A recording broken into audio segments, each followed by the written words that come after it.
Hello YouTube. It's been a while, I know. It's been a while since I uploaded one of these laps, but it's been a while since I lapped, to be honest. Did a speed lap like this. So we gotta talk about this matchup this time. Of course, this was also requested, like everything else. So Steve versus Dragunov. In this matchup, I think in general Steve is a great character, right? But I think, even disregarding how bad Dragunov is, like Dragunov ain't the best of characters, right? I think Steve 100% has the edge here, and it's like pretty hard to beat if the Steve player does everything correctly, you know, as a Dragunov player. So now let's talk about the matchup. So Dragunov. As a Dragunov, when you go up against Dragunov, I think everyone knows you just look out for this and this the most. Those are the two moves just look out for. While running 2 and down 2. You just have to know how to deal with both of them. Like while running 2 is very linear, for example, right? As you guys can see, I can literally step both sides if they do it instantly. If they don't do it instantly, there's slightly more tracking to the left. Like in the neutral, something like this, right? It's a little bit harder to step. So that's why if you do step, try to step into the right. Even though it can, like, you know, track depending on the while running 2 timing, it's still a little bit easier to step to the right, at least in my opinion. But sometimes even sidestep left works really well, so both ways you can very easily step this. And then punish accordingly. And if you're playing Steve, you know, you get something like this. Maybe not that way. Something like this, and this is guaranteed. Right? Something like this. But not only this. Whenever a Dragunov player does this, like Steve can sidestep it, right? I already showcased that you can sidestep it more or less easily. That's why the Dragunov player has to be really careful with the timing. Like this is very, very risky against Steve specifically. Because Steve has a back 1 that will literally check a tool like that. And of course, back 1 deals a shit ton of damage, right? Yeah, I messed up the combo. That would have been like 90 damage or something. So the Dragunov player has to be especially careful against Steve, because not only can you step it, you can also back 1 it. And back 1 against Dragunov in general is very strong. And it forces the Dragunov player to use this move, which is his best and I think only low. Basically his only low. Good Dragunov players also utilize this, the generic low, which is also very, very good to use. But basically this is only low, down 2. So against Steve, to stop sidestepping and back 1s, he has this as an option. But this is also not the best option against Steve, because Steve actually gets a huge punish on it. It's not as much as some other characters, like for example, Josie I think can launch it. Kazuya can launch it. Like Negan also gets a very good punisher, like a 12 frame punisher. But Steve also gets very good punishment. Same with Leo, gets a very good punisher, but like this hurts, man, whenever it gets blocked. And you get nothing for it. On counter hit it's 20. You basically have to deal like 2 of them and hit it to make up for it getting blocked once. Well, almost. Like 2 of them is like 34 damage and blocked once 32 damage, so it's almost like that. So it's very risky to even do this. So the matchup is basically in Steve's favor in here, because this is usually the 2 main moves Dragunov players will use.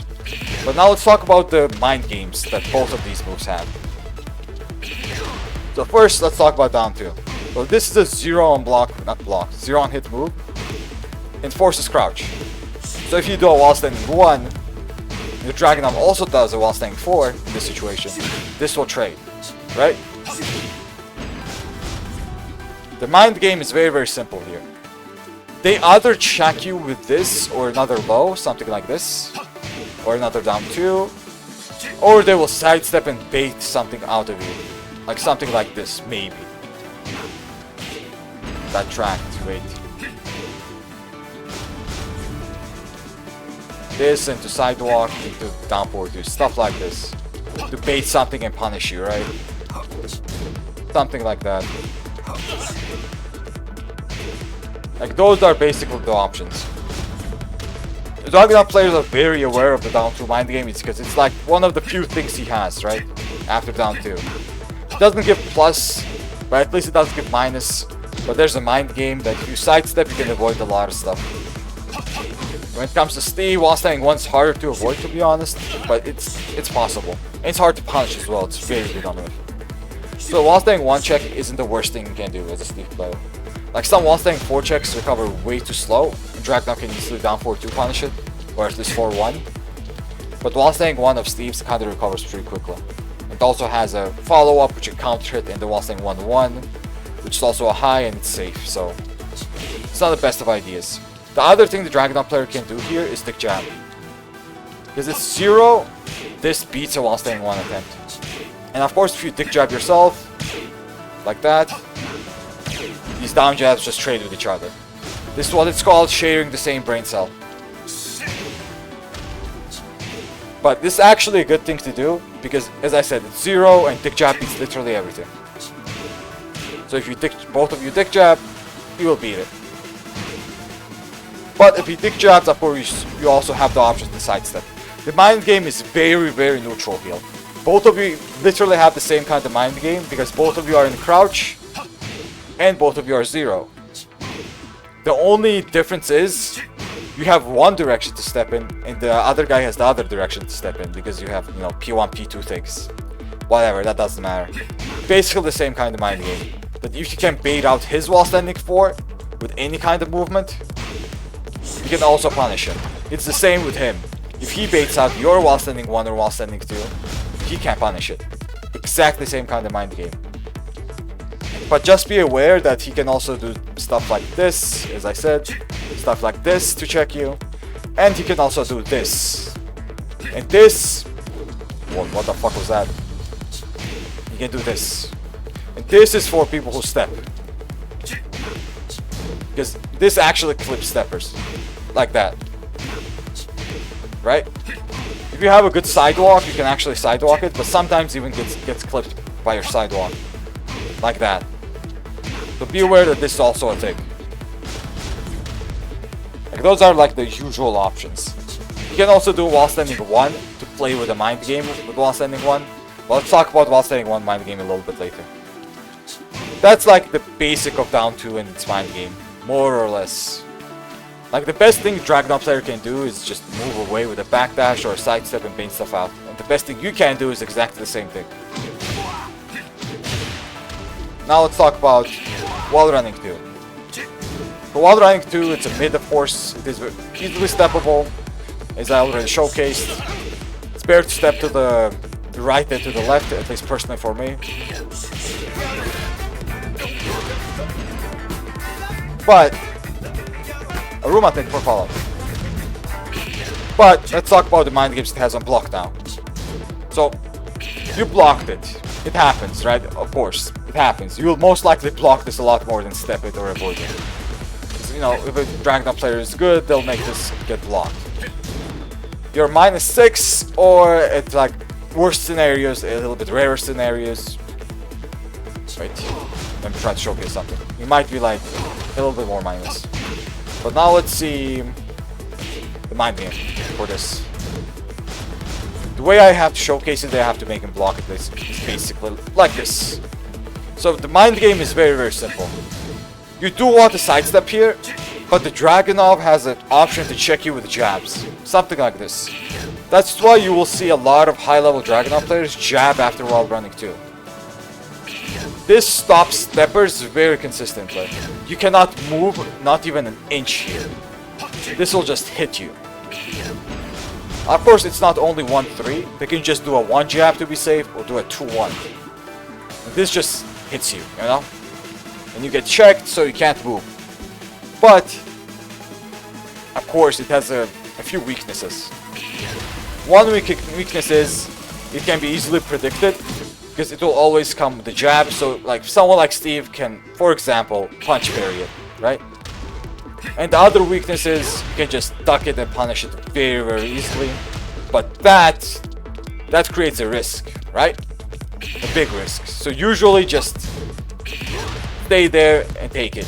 Just block it. And you're gonna be in a lot of plus. Like after this on block, for example. Wait. It's +2. It's not that big, but after this it's +7. And usually you'll see either this or this. Maybe sometimes you'll see 1, 1, 2. But this is like -9 as well, if I remember correctly. I like that combo. So yeah, be aware of that. The other mind games he has is checking you with down forward 4, down forward 1, or back 2. These are usually the mids that he checks you with.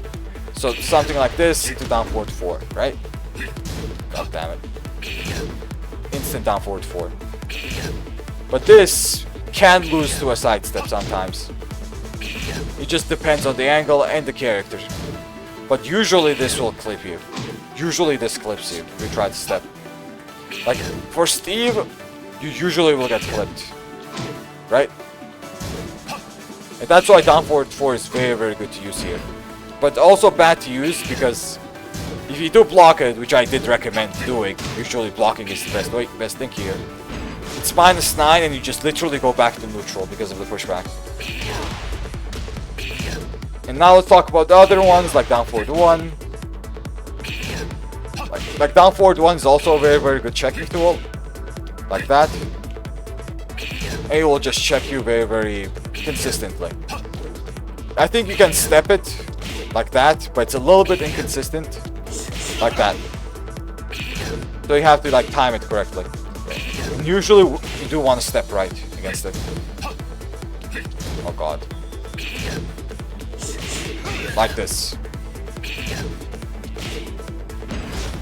So these checks are a little bit riskier for Dragunov players. You end up far away to punish it. Yeah, that's why I prefer to sidestep right. That's like one of the reasons. Again, the other one he does is back to this one right here. Oh god. And this has the same issue as the other mids. It has the possibility to be stepped. That's why Dragunov players use the jab so much. Like even if you watch JDCR, for example, he jabs sometimes after this. Does like 1-3 or a jab or 2-1 just to check people stepping.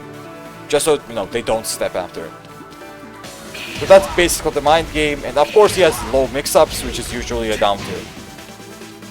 He can do some other mix-ups like this as well, or this, but usually it's gonna be a down 2. So 1 running 2 on block,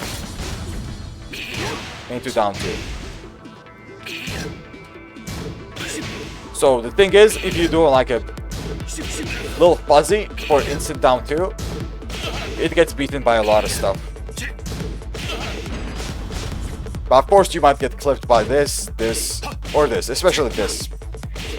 And then there are some Dragunov players that also like to do down forward too. Even though like this also gets beaten by steps. And if you block, you can punish it. Some people do it because if you backdash duck, at least if you do it incorrectly, I mean, yeah, there you go. I did that a little bit earlier than I should have. You will get clipped. Or if you sidestep left side. Or if you press, right? It's a frame check as well. Some Dragunov players do like to do this. So be aware of that. Okay. Oh, and one more thing I almost forgot to mention about the wall running through in the neutral. Like wall running through is great, right? In general. It's very, very good to use. The Dragunov players use it, but people sidestep him a lot. And the one thing he has to counter a sidestep is this. And that tracks to the left. Look at this. It has very good tracking. So if you do sidewalk it to the left, this will just clip you, just like this. This is what I used to do when I saw people sidewalk to the left. I just do this and they just get clipped. Instant launch. That's why you want to go right. If you want to sidewalk or sidestep a wild running go to, you have to go to the right. Because the Dragunov player, if they know you're sidewalking to the left and they actually, you know, are aware enough to know it, they can just do this to check you and instantly launch you. Of course, you can counteract that by sidestep left duck, but it's not worth it. Just go to the right. Just go to the right, man. It's not worth it. Oh, the other checks he has, the mid check, is also this. But this usually comes at the wall. So if they do this, this back 1+2 will usually come when you're at the wall. Because usually, as I said, sidestep right also beats this. Even backdash beats this. So yeah, but you can't expect it. If you do hold back, you might get either clipped in your duck, or just be in a lot of -6 there. But the thing is, which is Dragunov's main issue, is that Dragunov does not have counter hit frames in general, and counter hit tools. So the most he can do there is maybe at the wall check you with this, and mixed up with this. Like this is what I call a back 4 mind game, and back 4 string mind game in general. So the two things that are very important to talk about when it comes to Dragunov is this mind game, back 2 mind game, which is like very, very crucial to use, to be honest. And every Dragunov player uses it. Some people even use down back 2 mind game and while saying 1 mind game. There are like some others as well, I'm pretty sure there are, but I can't talk about everything, right? It's speed lab, for fuck's sake. I'll just talk about the ones that are like more or less often used. So first let's talk about the back 2 one, because I think back 2 is used very often by Dragunov players. So why is back 2 a mind game? So back 2 is used as a check in general. Of course it's risky, especially against Steve. I talked about back 1 already. Back 1 can just, you know, clobber and boom. But in general this is a very good move because it's only -3. And it has a high extension, so it has a mind game. That's what's called the mind game. This extension. So let's say you duck this, right? And of course you get a launch. You're playing Steve, you need to do like a fast launch. It's not worth it, usually just the wall staying 1-2. But the mind game consists of you ducking whenever he doesn't finish it. That's why you will see Dragunov players doing stuff like this into another this or down 2. And just continuing pressure even though back 2 is -3 and they really shouldn't, right? Like for example, you'll see them doing this even though it can get back 1 instantly. So back 1 in this situation is actually not that bad a move at all. They can do something like this as well, or tick jab here, just a certain pressure. Just be aware that the mind game consists of this high. And sometimes you'll duck it. Because you don't always want to duck it, sometimes you'll duck this high. And just be ready that, you know, it's -5 and this also has a health sweep. Snake edge. Like this string, I think everyone knows it at this point. The snake edge that you can just launch. And it also has this grab. And I'll show you guys how to deal with it as like a bonus. This is how you deal with it. You duck, and you time your wall staying punish to the block. Then you do the other one. This is like a bonus, this is extra. Right?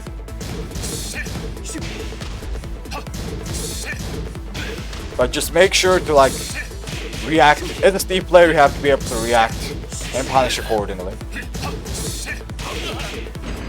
But this is how I usually deal with it anyway. Am I doing viewer game still? Yes, I'll do it after this. So that was like an extra on how to deal with this with the cancel. Not to mention that the thing is actually breakable. Yeah, let's say you got thrown. Oh god. You can break it. See that? It's a 1+2 break. So it's really not that good a thing to do as a Dragunov player. If it was unbreakable, maybe I would have considered it. But yeah, you can just break it with a 1+2. Because that's about back 2 mind game more or less. Now let's talk about down back 2 mind game. This mind game is a little bit better than back 2 in my opinion, but it's also a little bit riskier. So the down back 2 mind game is also very, very simple. You are basically afraid of this hit. Right here. So if they just do down back 2, you are kind of afraid to check with 1-2-1, for example, right? Or back 1. And you're kind of afraid to step as well, because, you know, you're gonna get clipped. So usually the best thing to do here is a backdash. And this is -10. So the mind game consists of just this, if you start with this second hit. So that's why you'll see Dragunov players doing this into this, for example, right? Or this into jab, this into jab, this into down forward to 1, this into another this, and they just continue the pressure because you're afraid of this second follow-up. and you're respecting it basically. You're standing there respecting it, while the Dragunov player kind of assumes you're gonna respect it, and he's gonna do like continued pressure. But of course, that's what a mind game is. You do this, they check with a down forward 1. If you don't respect it, you do a back 1 and blow them up, right? But if you do a back 1 there, you're also gonna get hit by this, right? Now here comes the scary part. Usually this wouldn't be that scary, but the scary part is this right here. So let's talk about the second hit. The second hit is -10 and you can actually punish it. 1-1-2. But this last hit makes it so you don't want to punish it, as you guys can see. And this last hit also is a launcher. The Dragunov player is good, they can do a while standing 4. I guess I'm not that good. But they can do a while standing 4 here, like this. Fuck. My right side Dragunov cancels, man. There we go. I messed it up. There we go. And it's actually a launcher. And usually Dragunov players will get this consistently. Like, I don't play Dragunov that much, so I'm a little bit rusty with that, but they can get it consistently. So if you try to punish this, you're gonna get launched. And the biggest thing is that if you get counter hit by this, this is guaranteed.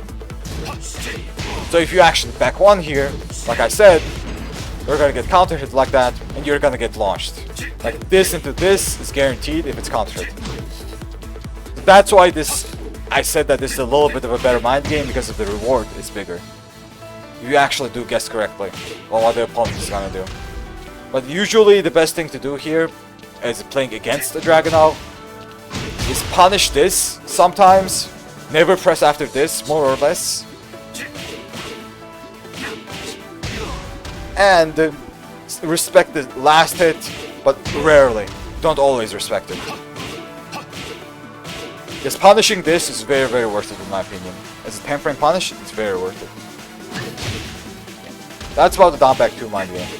Now let's talk about back 4 mind game and the while standing 1 mind game, and that's gonna be it for Dragunov, except for his race drive. And after this we're gonna do the race drive.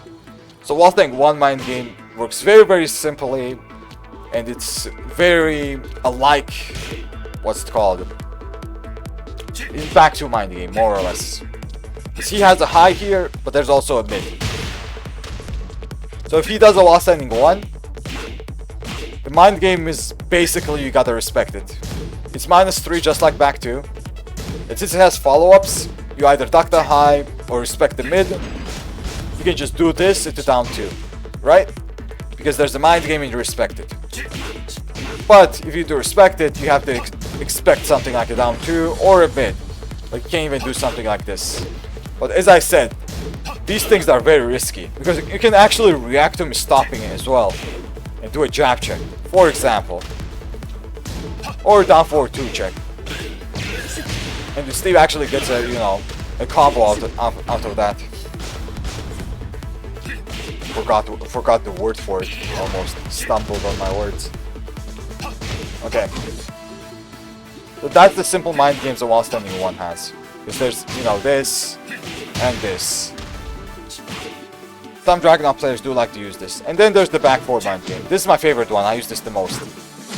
So what back 4 mind game does? First let's talk about the string. So this string is a normal hit combo and wall splats. Usually it's used at the wall, and if you duck it, you can launch it. And it's very easily launchable. It doesn't recover fast at all. Right? Pretty easily. But then there's the other string, which is back 2-1. Back 4-2. My bad. So if you duck, you're gonna get hit by this. That's why you usually, if you like notice pro players going up against Dragunov, they usually do not duck after back 4. Usually. They actually just block this.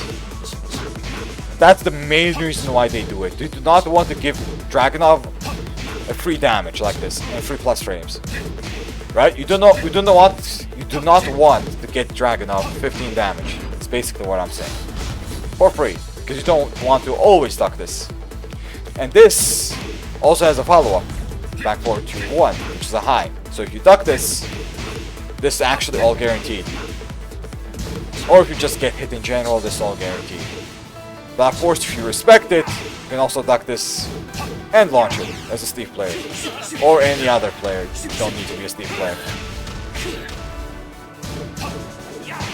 Right? Just make sure to be quick because it recovers a bit quicker than this does. And that's why also there's a mind game when it comes to this. So this usually is -7, but if they do finish it, you duck, right? And that's why Dragunov players might do this into another this, or do this into another this. Because you respect it, you duck it, and then you stand up, right? Or they might do this into a down 2. That's basically what the mind game does. It freezes you and makes you respect it. Now let's talk about the just back 4 mind game, which I don't think a lot of Dragunov players use, but I personally use. What I do is I do just back 4. And it is -4, it's actually pretty decent when it comes to frames. And people think I either fucked up by not finishing this, or they can now move, or do anything like press. And since I'm so little minus and I also create hesitation, if I do this into this, it actually works surprisingly well. Right? For example, if a Steve player thinks, oh, I can press, he actually can't press. Because he is actually hesitating a bit because of the follow-ups. So this back 4 mind game is one of my favorite ones that I really like to use. But not a lot of other Dragunov players use it. I think JCR sometimes uses it, but I don't see too many Dragunov players use it. But you guys should know about it. Okay. And of course at the wall after like wall running 2, this is like a go-to move to frame check you. Now let's talk about his rage. The Dragunov's rage, of course he has normal rage art. Let's talk about his rage drive. So his rage drive is his wall running 2, basically. But on blocks it's different properties. So it forces crouch. It's less plus, it's +5 instead of +6. But it forces crouch. That's the main difference. And the other main difference is that it's the launcher now. Instantly launches. Get hit by this, just get launched, Dragunov combo, whatever it is. But the big thing is the mind game after it. Dragunov has this. So after you block this, he actually has this tackle, and you cannot break this. Unblockable tackle, and everything he does after this is guaranteed. So basically if he does this and this, after the rage drive, this is all gonna be guaranteed. Oh fuck, I messed up. So you kinda have to guess if he's gonna do this or not. Like if you check him with a wall standing 1, for example, of course you won't be able to do it, or a wall standing 2, you won't be able to do it. Or even an orbital for like max damage, right? As a Steve player, that's really good to do. But then the Dragunov player has other options to check you. Like, he can do this, for example. Fuck. I don't think I can do it without making a walk. Wait. There we go. So this, and if I do an orbital, instantly screws, right? But if you respect it, you can actually duck this. So it's basically they either tackle or they do something against your option for the tackle. That's basically how the thing goes, and how you should think about it. So when choosing your options, think about what options is your best one, and I think for Steve it might be the orbital. Most likely it's the orbital, because it will beat the what's it called? It will beat the tackle, the unblockable tackle, and it will just get floated as a worst case scenario. So the orbital is basically a very, very good option here. But yeah, I think that's it though. Like the mind games he has, like there's also a back 1+2 mind game that I talked about, but it's very similar to the wall running 2 one. It's exactly +6. And Dragunov does have some cheese. I'm not saying he doesn't have any cheese, especially with this move, right? He can do this to avoid a lot of stuff. For example, right? This kind of shit. And these are setups. Like, even Steve's down forward 2 can whiff sometimes, I think. Never mind, it doesn't. Whoa, what the fuck was that? But yeah, it's just good in general. Be aware of this little cheeky setup, you know? In general, setups like this. It doesn't have to be from down forward 1. It can be from literally anything else. Like, this is also an example. This into this, right? You block this, try to check. Surprise, surprise, you actually can't check if you delay it a bit, right? But I think Steve's down forward 2 is like really good here. For checks in general. Where's my Shiro combo? Fuck! Okay, I'm gonna try to do one more time. That's gonna be it for today, guys, boys. Alright, what happened? I suck. But yeah, YouTube, big thank you for watching. Big thank you for watching. And I'll see you guys in the next vid. I mean, it's Dragunov, it didn't take that long. I already said this as well to the to the guy who requested it. But yeah, till next time, YouTube. What the fuck did I just say? Till next time, YouTube.